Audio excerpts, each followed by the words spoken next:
Hi everyone, my name is Marcus Newhoff and welcome to my course Android Firebase UI Authentication with Kotlin. I'm an Android developer with a passion for creating excellent apps.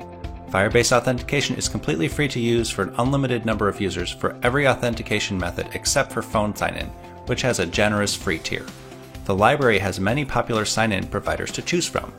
This course is a broad look at the wide variety of functionality provided by the Firebase UI Authentication library, and no previous experience with Firebase is required. Some of the major topics we'll cover include adding social providers such as Google, Facebook, and Twitter, supporting anonymous authentication flows, and enabling user account management. By the end of this course, you will have a solid understanding of how to add authentication to your Android app. Before beginning the course, you should be familiar with Android Studio and Kotlin, but these aren't required. From here, you should feel comfortable diving into Firebase for Android with courses on Firestore, Firebase Storage, and Firebase Analytics.